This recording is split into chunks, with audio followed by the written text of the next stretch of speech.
Welcome to Sir Henry Fraser, His Life in Focus. I'm Miles Eversley. Thanks for joining us. This series continues with Sir Henry reliving a chapter of enlightenment as he pursued higher education at the University of the West Indies. Well, on September the 1st, 1962, I went off to Jamaica to the University of the West Indies to, as I said, become a proper West Indian against the advice of my headmaster who wanted me to go to Cambridge. Now, Jamaica was in a sense a cultural shock, but I absolutely loved the culture shock. There wasn't much going on in Barbados. The big excitement in Barbados was when there was cricket and you went to Kensington Oval. But there was no real entertainment and there was very little music of major consequence. There was hymns at church and there was the odd folk singing, but these were the days before television. And so for music, you relied on what the rediffusion had to offer. When I went to Jamaica, I was hit almost immediately by Jamaican music. This remarkable combination of the Jamaican mento, R&B, and then leading in eventually in a couple of years to ska. So Jamaican music was lively and it dominated the society. And then there was the rest of Jamaica. I mean, Jamaica was big, it was mountainous. Kingston was several times the size of Bridgetown. And the people were much more extroverted, outgoing, noisy, if you like, very friendly when I went, and I made an enormous number of friends. And within days of going to Jamaica, I got involved in something that really made a tremendous impact. I was invited for an interview within the famous De La Hall, and I was nominated by the Hall for what they call the Freshman King competition. And each of the 4 halls and the off-campus students, this is 5, nominated someone among the freshmen for the title of Freshman King at the end of the week.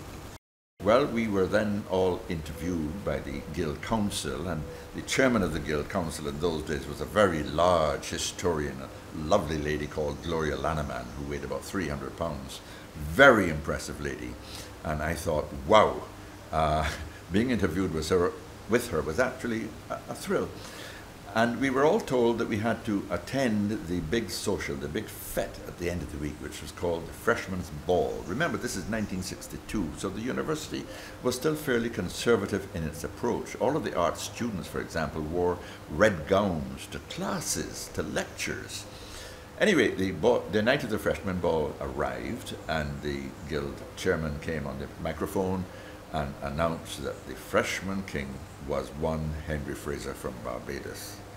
And the Freshman Queen was a gorgeous lady called Maureen Warner. So in a sense, she was the first Maureen in my life, since my wife is the other Maureen. And Maureen Warner is a beautiful Trinidadian who became professor of history at the campus in Jamaica.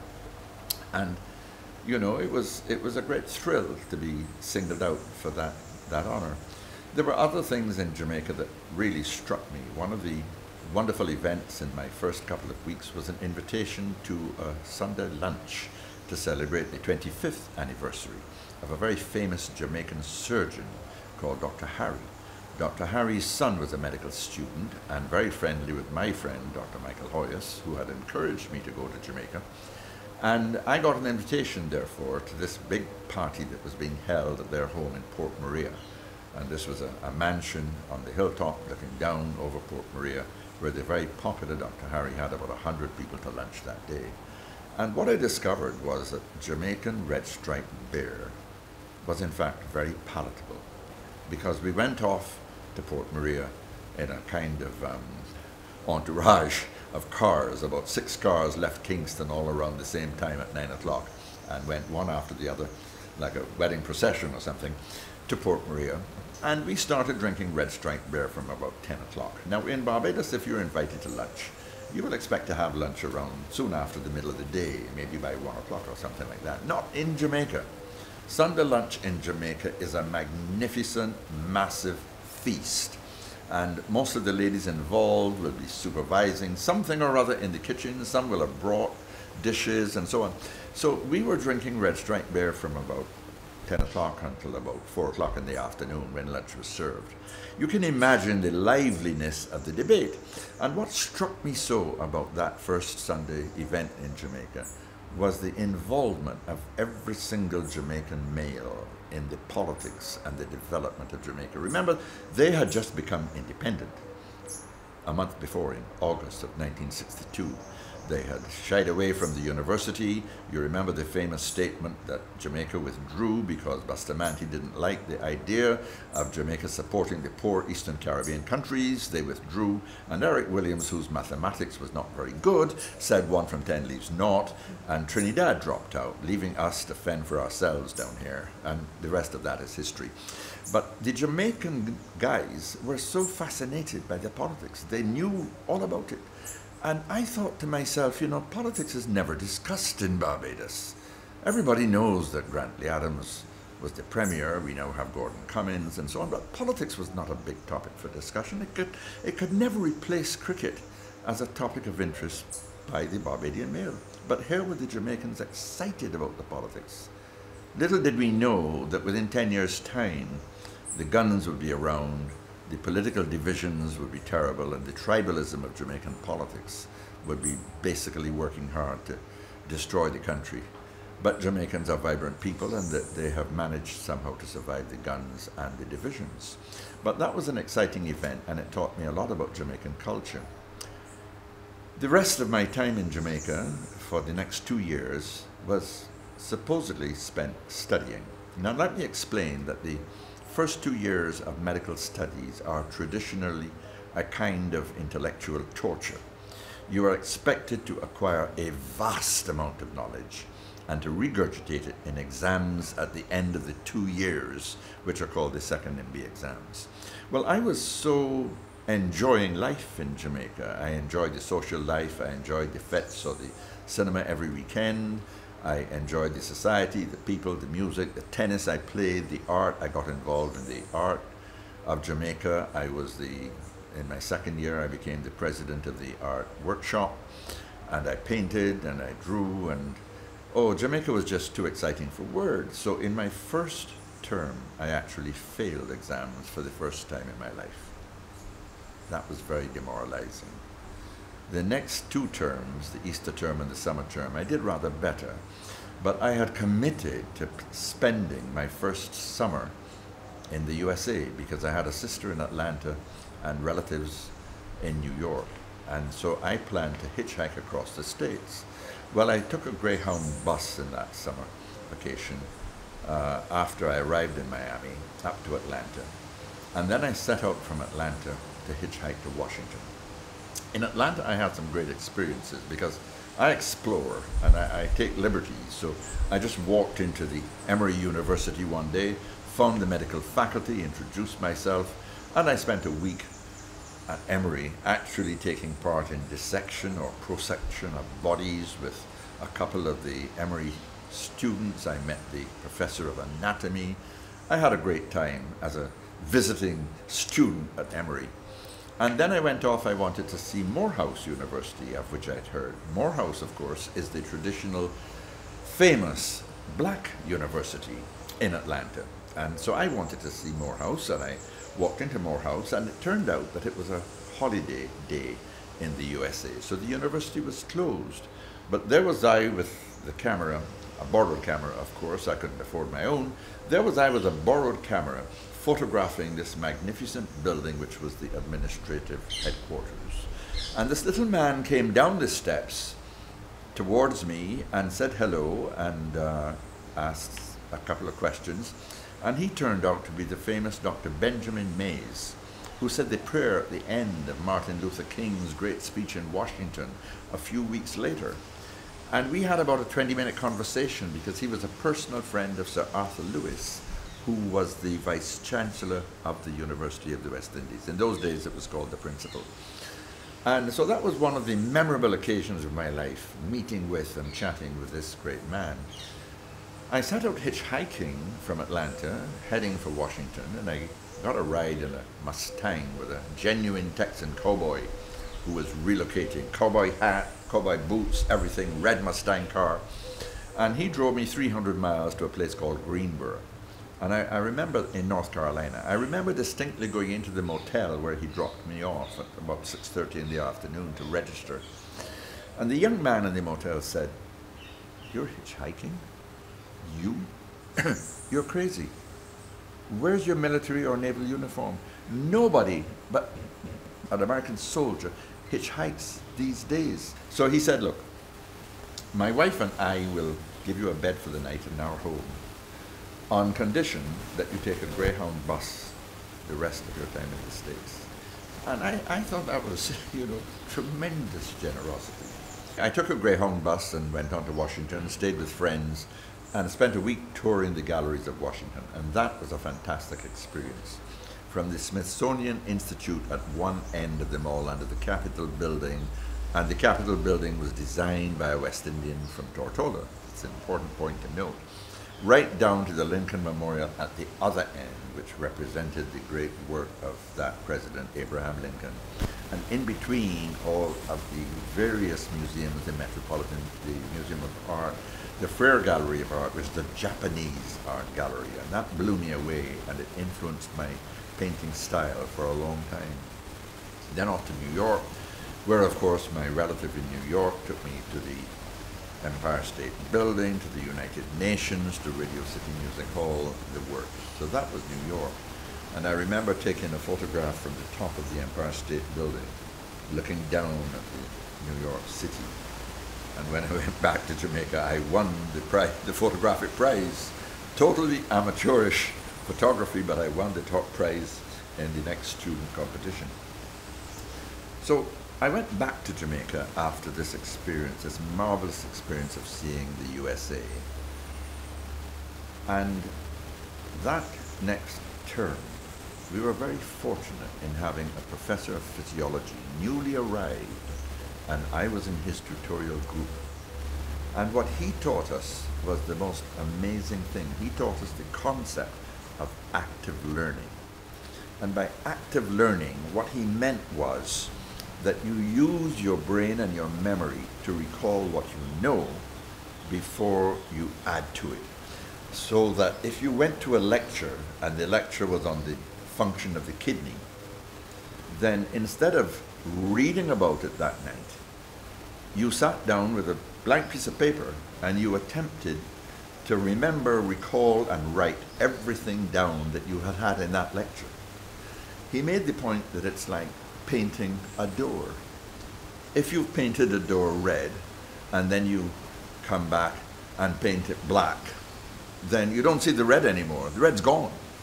And so he made the point that if you add to the knowledge in a different way from a book, what you're actually doing is painting over the original information. And secondly, that by recalling actively within 24 hours what you have heard and been taught, you embed it in what is called the memory trace. So that process of active recall makes it much more likely that you will recall that information. Because what has been shown by the psychologists over the years is that you get information, and the information that you can recall falls off exponentially. And it goes right down like that until a week later you recall very little of what you were given originally. And this is why students have to revise. So the process of active recall embeds it in the memory trace, and it prevents you from losing it as rapidly. And that made a huge difference, because my friends and I, we would study, beginning our study period with active recall, and then we do this third component of it, we would then discuss it. So every night we would study after hall dinner between 8 and 11, and at 11 we'd meet for half an hour and engage in active recall with each other. Next morning at 6:30 before breakfast, we'd meet again and actively recall what we did the night before. Well, the result was that my buddy and I won almost all of the prizes. A third member, a very close friend, he won the anatomy prize, but the other two, we won all the other prizes. And that led, at the end of this period, when we took those exams and won all those prizes, that the three of us were then advised and recommended to go off to Britain to do what medical students who came top in Britain were advised to do, what we called an intercalated BSc degree in one of the science subjects of medicine, because the The primary subjects in medicine are anatomy, physiology, and biochemistry. Anatomy is the structure of the body, the physiology is how it works, and the biochemistry is the cellular detail that is so relevant. So we went off to London. 2 of us did physiology, the 3rd did anatomy, and we therefore did this intercalated BSc. And it's worth recording here and now that that did more for the development of the medical faculty in the next 20-25 years than any other policy decision within the university. Because those of us who went off to Britain for the next 10 years doing that BSc all came back to, should I say, productive or distinguished careers. We all became professors eventually. We all led in our discipline. We learnt the techniques of research. Those of us who did not do research became leaders in other ways, like Dr. Elliot Duglin in Barbados, Dr. Charlie Edwards, who has done amazing research in gastroenterology here, and so on. Professors at Mona, professors in Canada. We were all the products of that policy of doing a degree which taught us research techniques and involved us in the whole science of medicine, and which made us teachers as well. And so it was a great experience that we derive from that BSc. So in summary, 2 years in Jamaica, 2 wonderful years, doing a great deal more besides studying everything: tennis, art, music, socializing, seeing the country, etc. And then for me and my buddy, 2 years in London, seeing the world, as it were. So that was a whole new ball game. London was a fabulous experience. The thing was, you see, when I completed the 2 years of preclinical medicine, the science subjects, I wasn't really ready to be a caregiver. We had introductory courses at the hospital, and we went to the hospital where we saw all these extremely ill patients. And it was the idea that we should be introduced to illness, disease, therapy, and hopefully successful achievements by the doctors managing these patients. But we were in fact seeing extremely ill patients in hospital beds. And I'd always had a phobia about blood and injections. I went into medicine because I was inspired by the vision of Christopher Codrington, and I wanted to do something good for the world and for my fellow men and women. But I wasn't ready at the age of 20 for all of these sick people. And so going to London for me was almost a kind of escape. And I hoped that I would mature in London, and when I came back to Jamaica, I'd be better able to deal with illness, sickness, and all the unpleasant aspects of very sick people. And it did work like that. I arrived in London, and my 2 friends and I, we all stayed in the International Hall of Residence, and that was a wonderful experience because that hall was designed by the University of London to provide for international students and to integrate them with English students. So there were 300 students in the hall. 150 were British and 150 were from all over the world. And so I made friends, particularly with friends from Nigeria, from other parts of Africa, from the Sudan, from India, and from the US of A. And it was a great place to live because it was a 10 to 12 minute walk from the University College where we were registered to do our studying. And in between were all kinds of places: restaurants, little shops, churches, banks, and so on. So you didn't have to go far. Just down the road was the British Museum.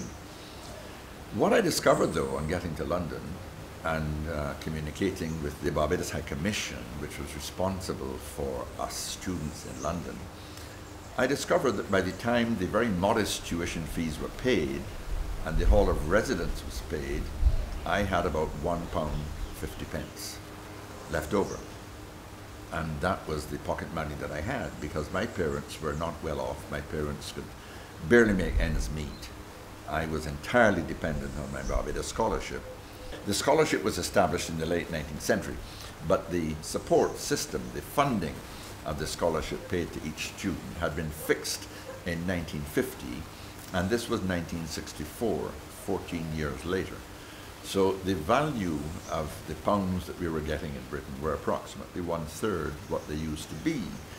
And therefore the early students going to Britain would have lived a good life. They could have lived in luxury. But by the time I got there, there was nothing left, basically. And so I was very much scrounging, or as Jamaicans would say, scrunting, in order to survive. I could only afford, for example, to go to the cinema once every 2 weeks, and snacks at night when you were studying hard, long after the kitchen had closed. Those snacks had to be very carefully garnered. And so it was a very difficult period. I remember going to see the Barbados High Commissioner in London and explaining the financial issues. And the response I got was not that it would be taken up with the government, but simply to say it would strengthen my character to suffer a little. That was rather funny. Anyway, London was a great place. It was lively. As Samuel Johnson, the great lexicographer, the producer of the first English dictionary, said, "He who is tired of London is tired of life." One outstanding thing that I did was to go off on a motorcycle with a friend who had a motorcycle. I rode pillion, and we were misled in thinking we were going to have a warm and early spring. And on the first day of the Easter vacation, we set off on his motorcycle to do a tour of England and Scotland. And it rained every single day for 2 weeks, except one day. And so we, got wet and freezing cold. Sometimes we couldn't move when we got off the motorcycle because we were literally frozen into that position. But we saw a lot of Britain. The motorcycle broke down on one occasion. We stayed with a few friends. I remember we had a drink with Dr. Oscar Jordan, then still a student in Edinburgh when we got to Edinburgh. But we got to Edinburgh on a Sunday, and the Scottish were very strict Presbyterians. So you could not drink alcohol in a public place in Scotland. So all of the pubs were closed. And so Oscar took us to a very luxurious hotel, which I stayed in some years later, where we had a drink in the bar at that hotel, and we talked the night away. But that was an experience. What was interesting in London was when the sun came out, as it occasionally did, then all of the students in London, because this was very much a student area, you see, University College London was one of the two big universities there, and there were these lovely parks with tulips growing everywhere and grass. So when the sun came out, so did the girls come out. The bikinis came out. And the girls were just lying in bikinis all over the parks of London in that spring of 1965. And then came the summer. And so we decided that we would go off to Europe. A friend and I, Robin McCallan, who is now a professor of neurophysiology in Australia, Robin and I knew each other well. We played table tennis together. We were the doubles partners for the University College second team. And we decided we would hitchhike. And we took a plane, an old World War II plane from Europe, from London, from Luton Airport into Paris. It cost us £4 for that flight. And we didn't know whether we would make it because it sounded as if there was a massive metallic catastrophe throughout the flight, and the plane shook, rattled and rolled. But we landed. We got to Paris. Paris was interesting. We couldn't of course afford the exotic Parisian food. We had to eat cheaply. We were struck by the fact that the youth hostel in Paris still operated on the ancient European principles for lavatories, which were literally holes in the ground, mixture of the sexes, and a hole in the ground in a very large lavatory. Couldn't believe it, but this was Paris. Anyway, we hitchhiked across France, Germany. We went to art galleries. I remember discovering the great German artists like Kandinsky and Munch and others in Munich, München. We drank the German beer, and in Germany they have these beer gardens with long trestle tables where everyone sits together and you're served a liter of beer at a time. You can't get any less, So that was Germany. And then we went off to Salzburg. When we went to Salzburg, trying to get into the youth hostel, we got there 5 minutes late. And youth hostels were very strict, so the doors closed at 9 o'clock. We arrived there very late, so we said, now where will we sleep? We're going to have to sleep on the street somewhere. So we went from the youth hostel down into the main street. We found a restaurant. We went in and had one of our cheap dinners of a bowl of soup and some bread. And we found this very garrulous couple called Hans and Judy Huber. And they took they took us on board. They warmed to us and talked in their broken English and so on. And when they asked us where we were staying, and we said, outside on the pavement, they said, no, no, no, no, you come with us, come with us. So we went to their house, once again, wonderful hospitality. They put us up, and we had a very pleasant night in this Austrian house. And then we took a train from Salzburg all the way down to Athens, across Yugoslavia. Now, in those days, Yugoslavia was one very long republic of little mini states joined together. So it would have been difficult to hitchhike in this poor country. So we took a train all the way to Athens. In Athens, we had a great time. We actually spent a week on a beach in the island of Mykonos. And I had all of my paints with me. I took my paints and I painted in France and in Germany and in Greece on the beach and so on. And there's a little island called Delos near to Mykonos. And Delos is a very special place because nobody lives there, but it has the most fabulous ruins. It was one of the sacred places in Greece. And I wanted to paint these ruins at sunrise and sunset. So the security guards were touring the island, and we were dodging the security guards because the last ferry left at 5. And the security guards were rounding up the tourists and taking them down to the ferry.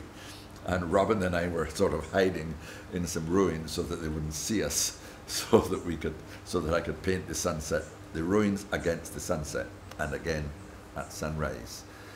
And that was a great time.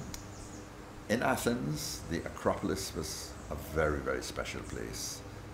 Going to the Acropolis with a background in European studies, the knowledge of Greek mythology and all of that, the Greek doctors, the Greek physicians, you know, Hippocrates and everything.